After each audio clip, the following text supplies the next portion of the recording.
Good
evening, everyone. Good evening. I trust that everyone is doing well. Welcome, welcome to our April monthly general meeting. We'll give persons a few more minutes to enter.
Good evening, good evening, good evening, everyone. Good evening. Thank how you are so much for joining in to our evening. April's monthly general meeting on testicular cancer. I trust that everyone is doing well and had a wonderful day. Our speaker tonight is Dr. Leonard Stephens, and he's going to give us an interesting talk and insight on testicular cancer. Hi, Aaron. How are you? Is anybody celebrating a birthday this month? Show a sign of hands of all that is celebrating a birthday or anniversary.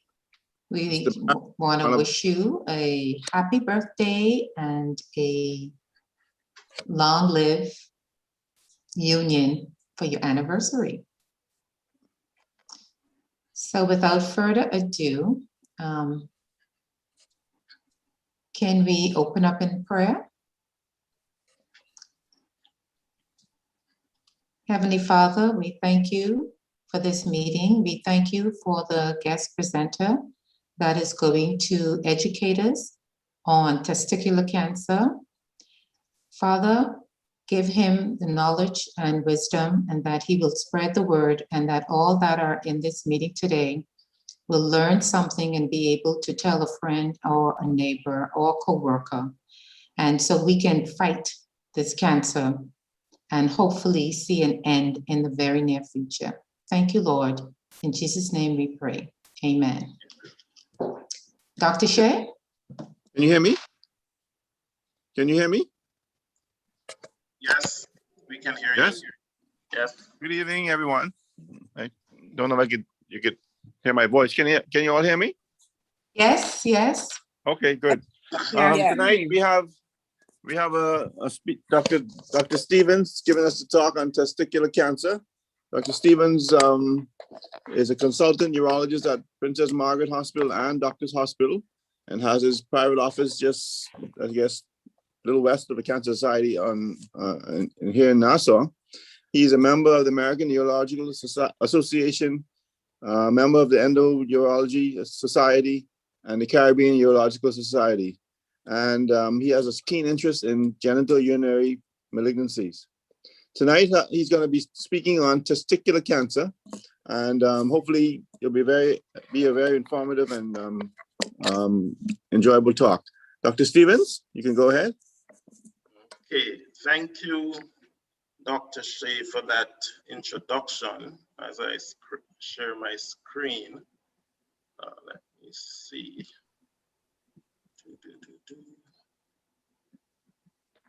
Okay, where is screen share?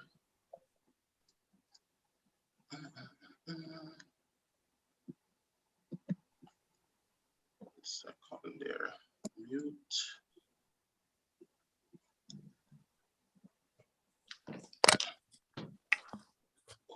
Okay, I'm just trying to open up my screen. Yeah, click on There's this slideshow. bar. There's this bar hiding my. You want to open up the screen, Oh, Yeah, I want to open up enlarge, my. maximize it? Right. There's this bar above that is preventing me from doing that. press F5 or the F5 should open it up. F5. Okay, that's not working. Let me try again. Hold on, let me see something here. Oh, nope. Oh, let me see. Slideshow, click slideshow. Right, there's the bar that is blocking. Yeah. If you do slideshow and then start slide, Okay. up to the top where it says design, transition, Okay. Right there, yeah. slideshow. Okay, I just moved it. Slideshow from beginning. From beginning.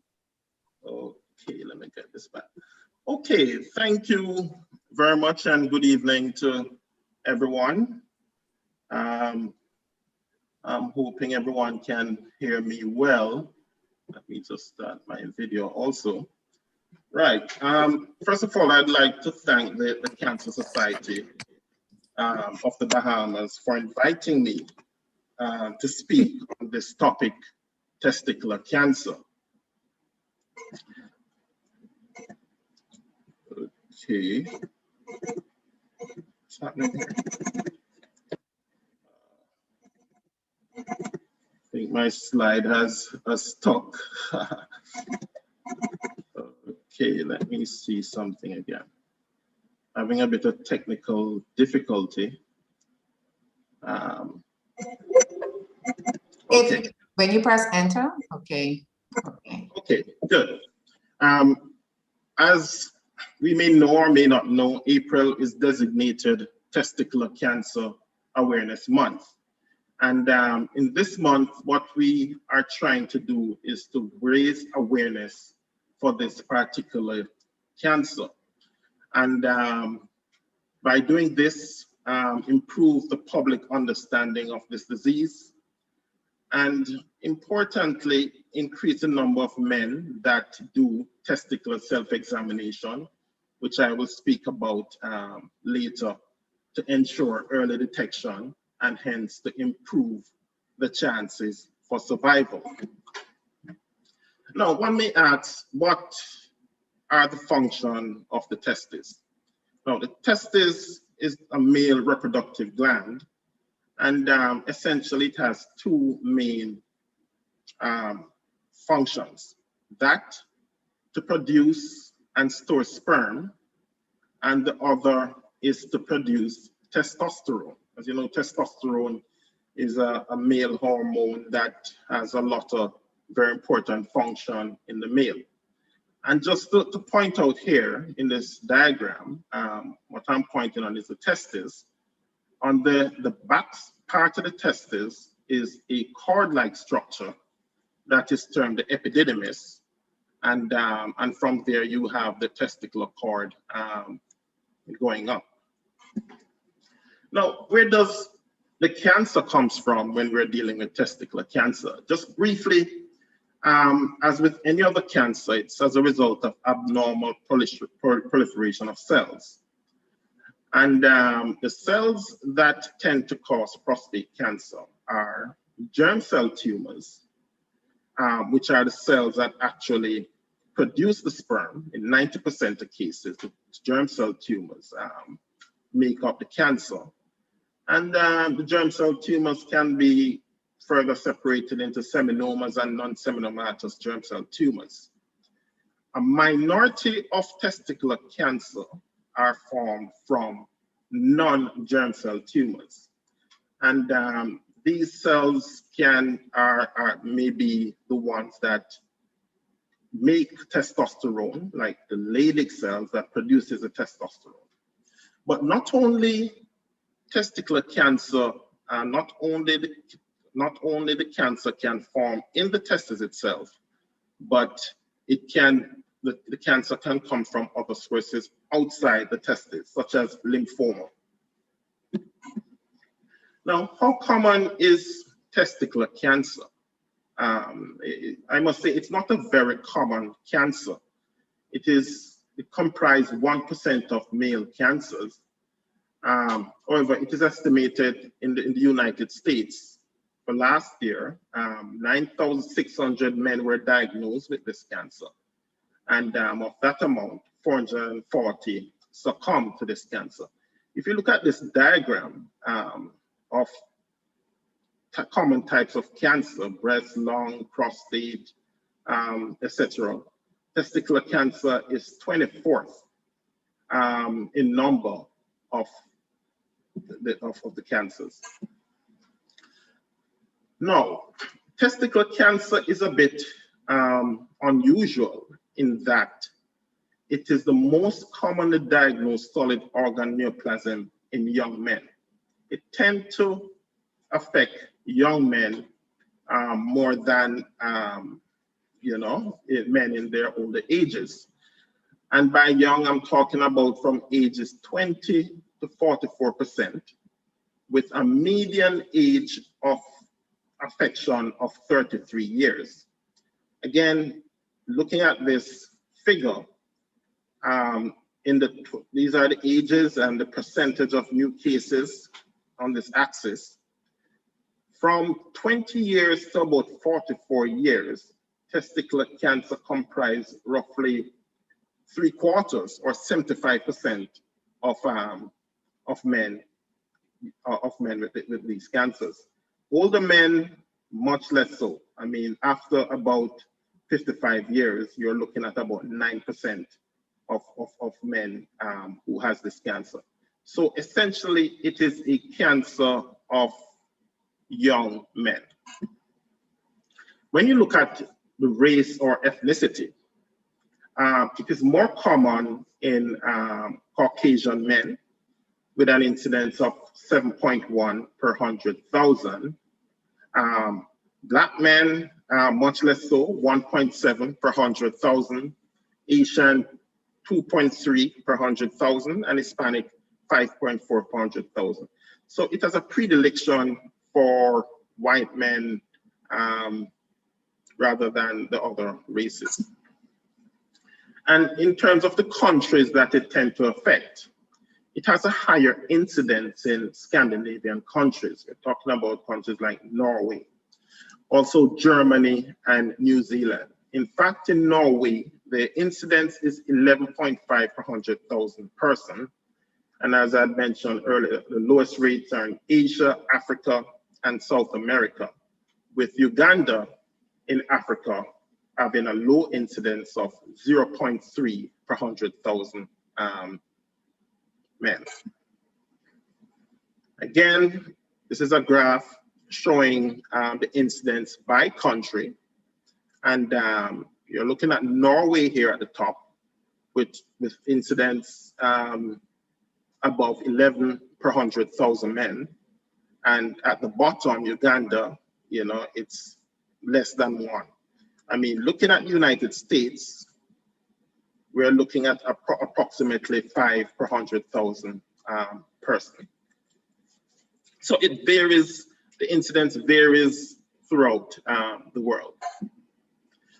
Now, what you may ask, what causes testicular cancer? The fact that we don't know, but we have identified certain risk factors that increases the risk of a male having testicular cancer. And one of the risk factors is what we call an undescended testis. Now, the testis, initially, it's not formed in the scrotum where we know where it is. In the fetus, it's actually formed in the abdomen, in the back of the abdomen. And as the fetus grows older, it descends and then finally goes into the scrotum before birth. So if in 3% of males, however, the testis does not descend into the scrotum as it should. And in these men or young men, they have a 2 to 8% risk of forming testicular cancer if you have undescended testis. Family history, strong. If your brother has testicular cancer, your risk of having it is increased by 10-fold. Race, as I said before, it has the highest is among white, lowest among black, and Asians. Male factor infertility, meaning infertility as a result of the male. If a man experiences that, they have a 3 times fold risk of having testicular cancer over the general population. HIV infection is also a risk factor. And more recently, they have identified certain environmental exposures, such as certain organochlorines. These are in pesticides that we use, and other agents, such as phthalates that we tend to find in plastics. But the incidence of testicular cancer has been increasing overall over the last 5 decades. Now, in terms of detection, as with most cancers, early detection will increase survival and reduce the extent of treatment. So what we're advocating is increased awareness of testicular cancer, and that the young man or the male in general seek medical attention if a lump is found. Now, what are some of the symptoms of testicular cancer? Most commonly, one may find a painless lump in the testes. Okay, man may just, be palpating and just realize that there's a lump there. It could find that their testes over time is becoming enlarged. It may feel heavy or weighty. They may find that they have that discomfort in that area. Usually when it's a bit advanced, you may have lack of energy and sweating. And one of the things also that can happen in young men is breast enlargement or soreness. We tend to call that also gynecomastia. I mean, the young man, you realize that the breast is more enlarged than it should. And this is because certain types of testicular cancer produces certain hormones that act on the breast and can cause enlargement. So if you see a young man with an enlarged breast and he's complaining, it's important that his testicles be evaluated. Certain other signs may be early signs of puberty. So a young man, you'll find that he'll be having increased body hair, facial hair, deepening of the voice. Before he should have these signs.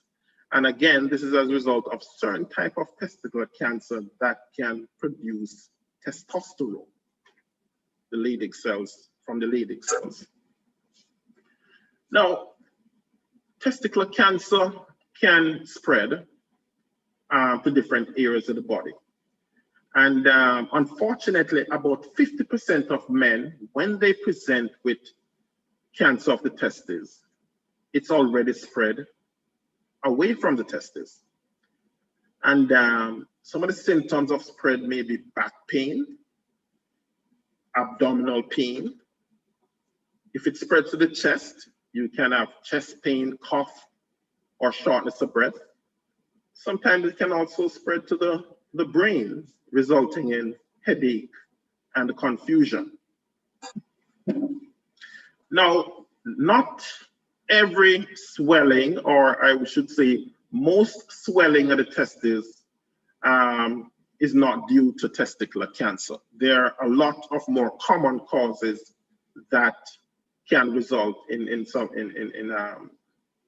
swelling of the testes, such as a hydrocele. Hydrocele essentially just means fluid around the testes.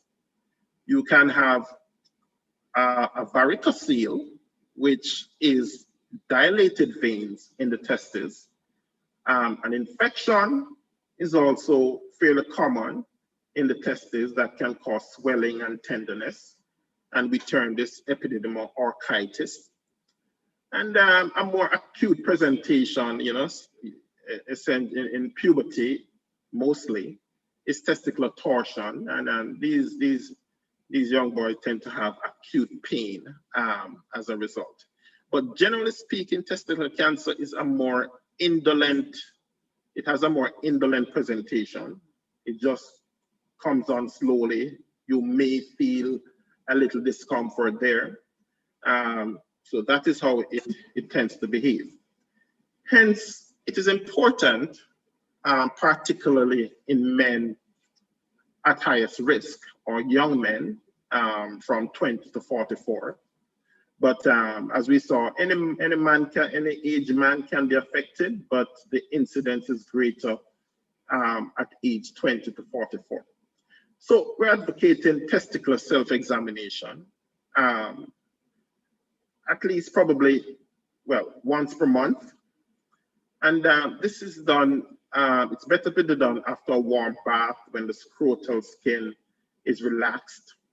And what you do, you cup one testis in both hands with the thumb above and the other fingers below, and gently rub the testis, examine it separately, rub it, and you're feeling for any lumps, bumps, any swelling. And the testis should be smooth. And bear in mind that there's a cord felt posteriorly, which is the epididymis. Okay. So if you detect a change in how your testes normally feel, or it doesn't feel right, or it feels heavy, it's good to seek medical attention. So check with your healthcare provider if there's any abnormal lump, swelling, pain, or soreness affecting the testes. Now, it is recommended, as I said, especially in young men and their care provider, that testicular examination is included, especially in young men at highest risk, in annual physical. And it's important that men be taught how to self-examine their testes.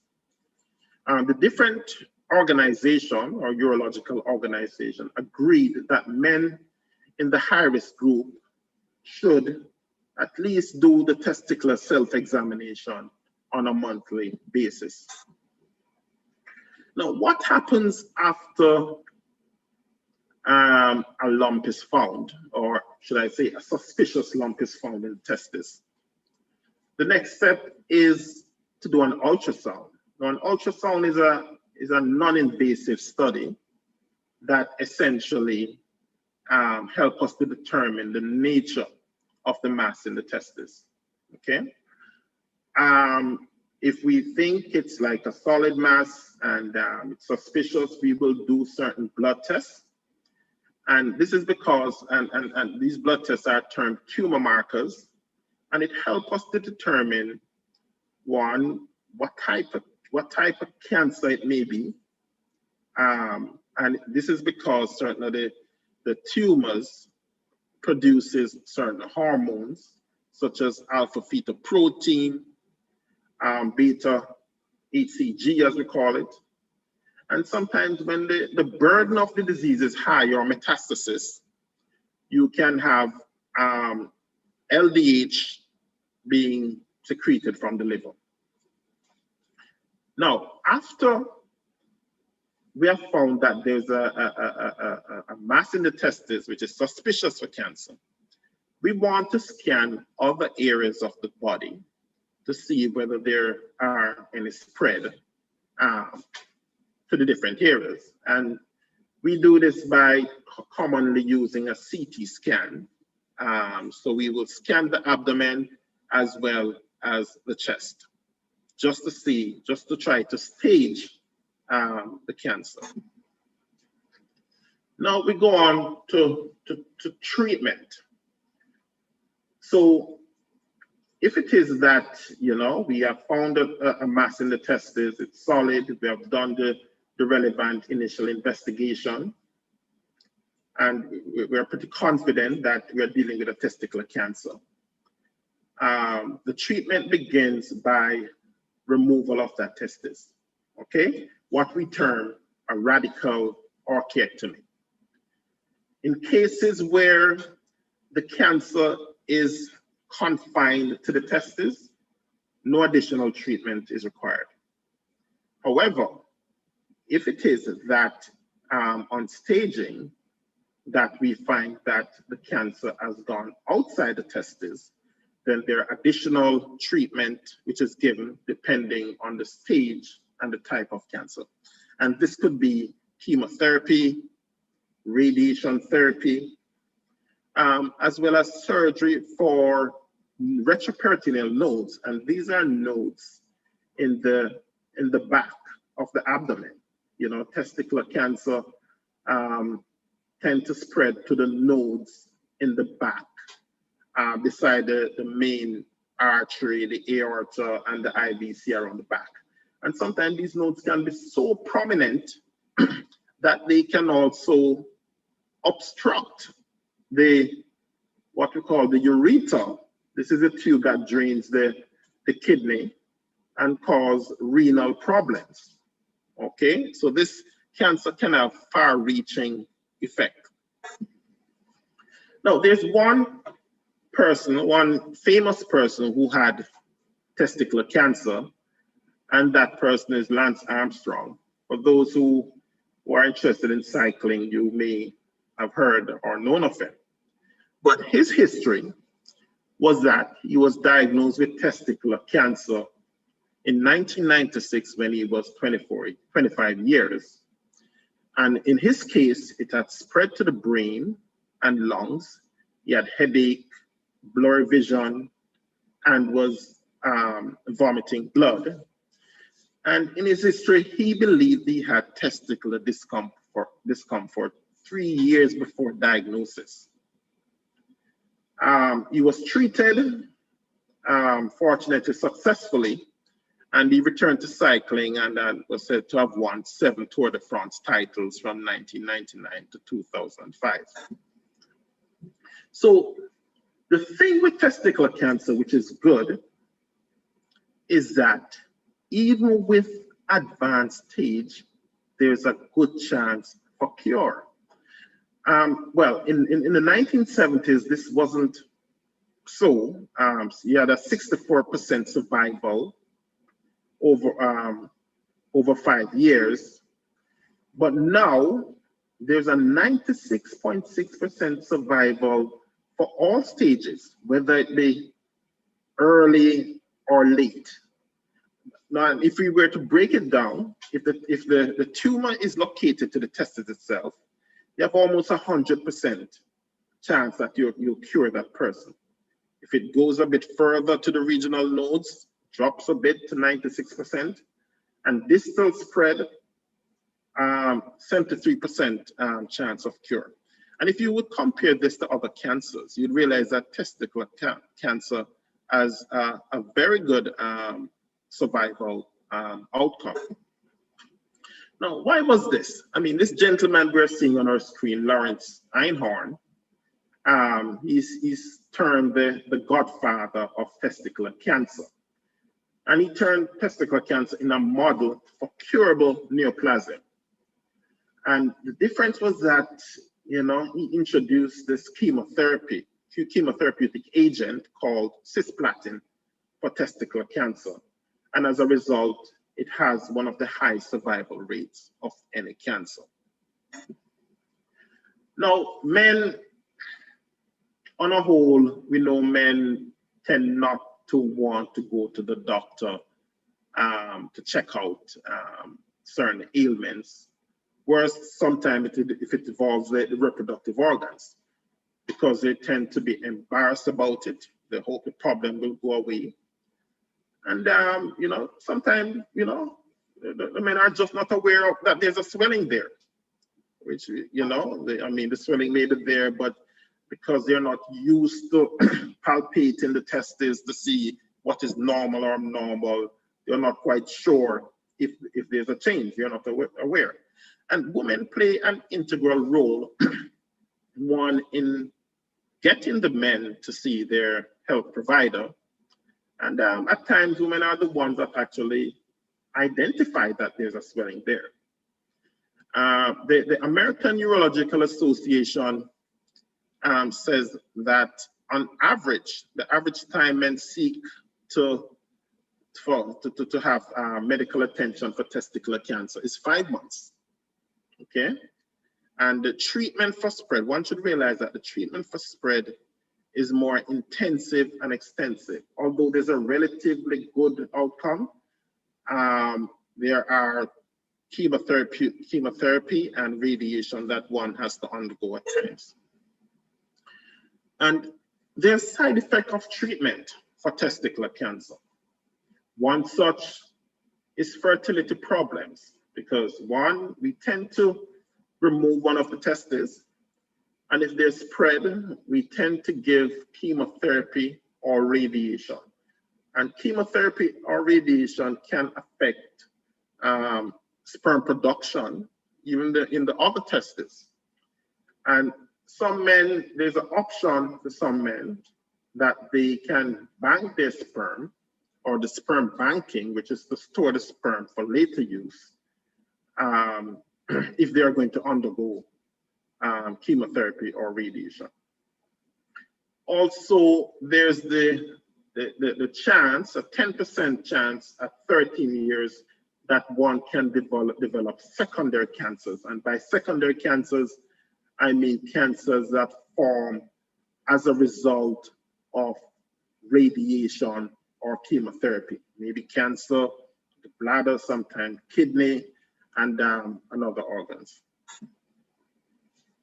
So, in conclusion, I must say that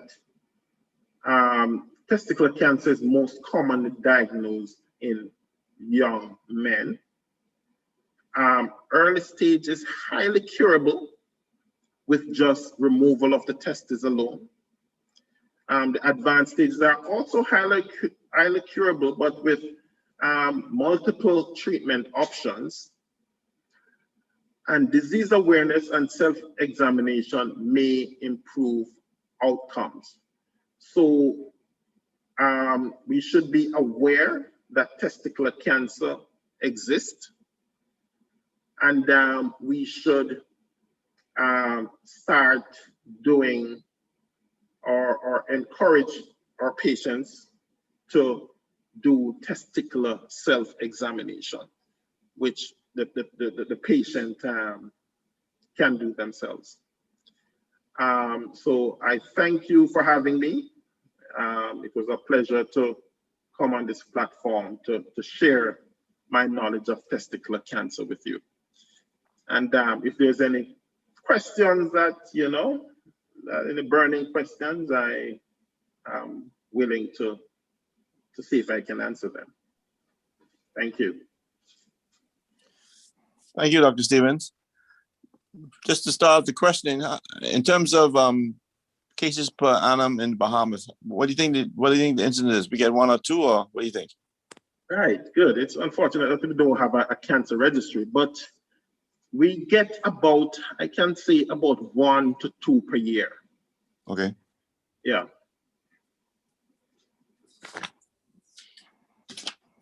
And those were in more the teenage group, or you say between what the age you mentioned? Yes, in fact, some in the 20s and 30s.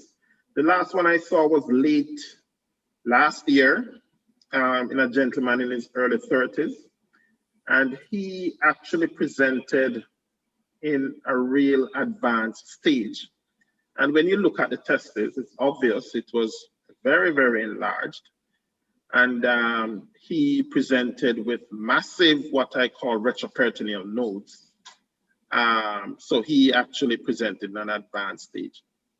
So, I mean, if he was probably, or he was taught to self-examine, we could have probably catch it at an early stage, yes. So don't want to give all his history away, but did he get treatment, and did he respond, or you don't know? I can't remember. Right. So he, well, he was, he was so ill. He had mets to the brain, and he developed what we call deep vein thrombosis. So eventually, he actually did not make it, unfortunately. Okay. Yeah, you mentioned Lance Armstrong, with mets to the brain. So he did quite well from his diagnosis. Yes. Like you said, he won several Tour de France competitions. However, he got a bad name for doping. Absolutely. Blood doping. Yes. I intentionally did not comment on that. I can mention it. Yeah, but he's well known to have that condition and got cured from it, even at an advanced stage. Yes. Yeah. Yes. Are there any other questions from the audience? Sorry. Yes, Dr. Stephens. Yes. I wanted to know when you talked about the one particular young man, when those cases that are found in the Bahamas, are they normally found later, or are they found at a time when these young men could get treatment? Right. So most of them I've seen presented late, okay, meaning spread away from the testes. However, because, as I said, testicular cancer has a very good outcome, in most of them, we're able to actually cure them for a while by removing the testes and giving chemotherapeutic agents. But I could say when you see them come, it's obviously that they had had it for a long time, because the testis is usually 3 to 4 times its normal size. Okay, so that's the situation that we're dealing with.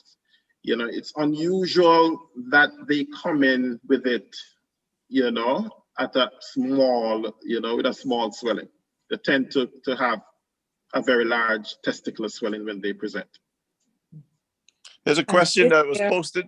Sorry, go ahead, sorry. Oh, I was going to ask, is there any way that we can get what can we do to help them to come in at an earlier time?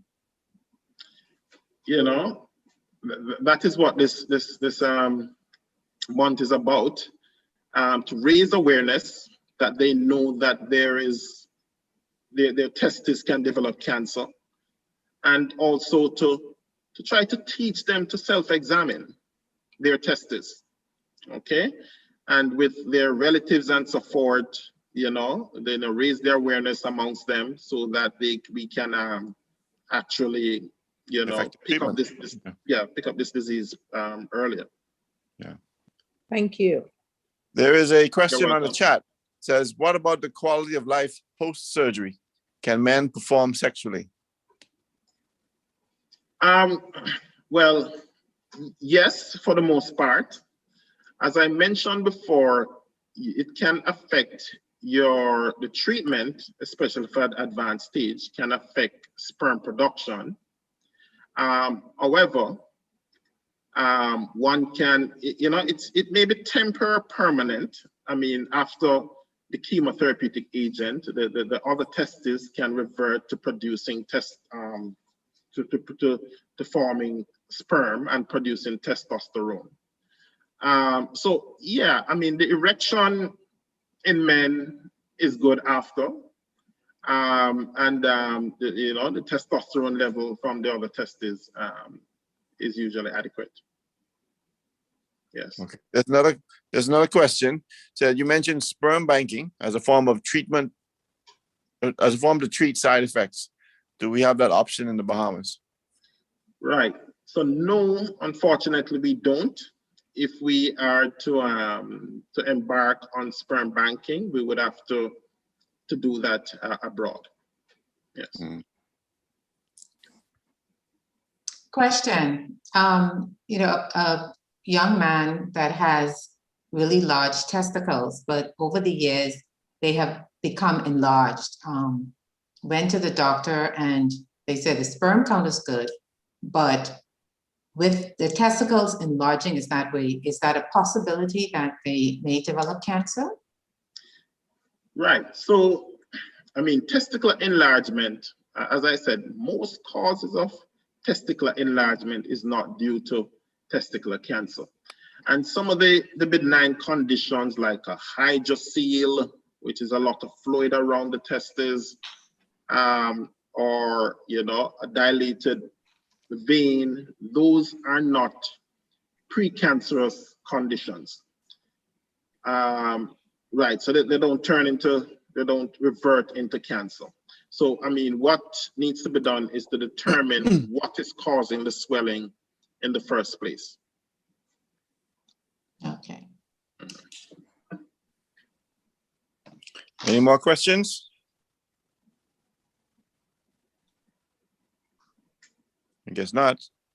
Well, I guess the whole gist of the talk and the month that we celebrate testicular cancer is to bring awareness, and hopefully these and other talks and other medical or health professions can bring awareness for people to self-testicular exam and bring cases forth, because as in any cancer, the earlier the detection, the better your chance of getting survival.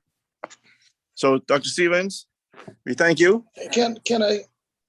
Go ahead, sorry, Peter. Yes, good evening, Dr. Stephens. Yes, Awesome presentation, sir. thank you. My question is, with someone who have had BPH, like myself, what are my chances on going through that process? Okay, so BPH, which is an enlargement of the prostate, a non-cancerous condition, it does not lead to testicular cancer. It does, if I'm getting your question correctly, it does not, it's not a condition that is associated with testicular cancer. It's just an entity on its own. You'll have other symptoms related to the swelling of the prostate, but it will not affect your testes at all. Okay, thank you, sir. Any other questions? Well, Dr. Stephens, I thank you again, and we're going to call on you for another talk at some point. You're most gracious and informed us quite a bit on this topic. Okay, thank you. Okay, my pleasure, and thank you all. Thank you. Thank you. I have an Just have a couple announcement. announcements. Yes. Just have a couple of announcements to make. As you know, the Cancer Society is still working and helping the Bahamas. Our Cancer Caring Center is still open, and we still have patients and our special guests coming in from the Family Islands. And as you know, our fundraising has been down for the past 2 years, actually, with all this hurricane and this COVID, but we still press on and try to fundraise. I must mention our thrift shop. We still welcome persons to come and shop in our thrift shop. We now have a little book sale going on in the foyer of the Cancer Society. So please spread the word and have persons come and browse and spend some of your money so we can help assist others in turn. We have planned for the month of May. As you know, month of May is the Cancer Awareness Month, in which we try and increase our promotion of cancers. As you know, we're trying to promote all cancers. And in May, particularly on May 29th, we are going to have a virtual ball. Seeing that COVID has shut down most activities, we're thinking outside the box now. And our ball committee has done an excellent job in terms of trying to find out ways to have a ball. And it so happens that this year we're going to have a virtual ball. And please go to the website and get information about it. And please purchase tickets when they become available to attend our virtual ball. We also having, for the month of May, some t-shirts come in, and you see there on the screen, and thank you, Aaron, for advertising.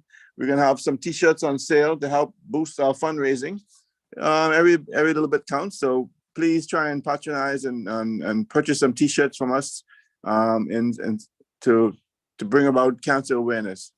So please visit the website, come visit our thrift shop.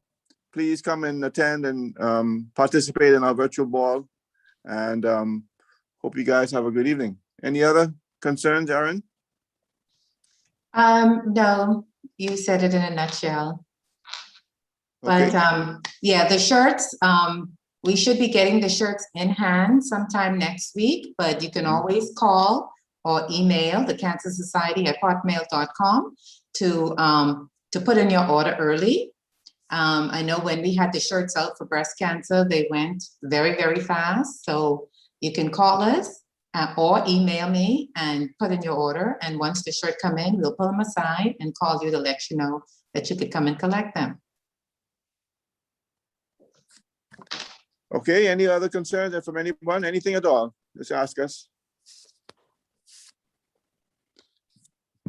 All right, I thank you all for attending tonight's meeting, and thank you again, Dr. Stephens. Aaron, have a good evening. Good evening. All Thank right. you all. Bye-bye. Good evening, everyone. Hi, Sharon, how are you? Good, good. How is everyone? Well, Not too bad. good, good. All right. Good evening, all. Okay, good evening.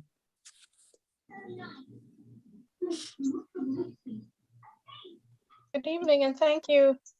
Thank you for too. attending. Thank you. Good evening. Thank you, Dr. Joy and Dr. Okay. Stevens.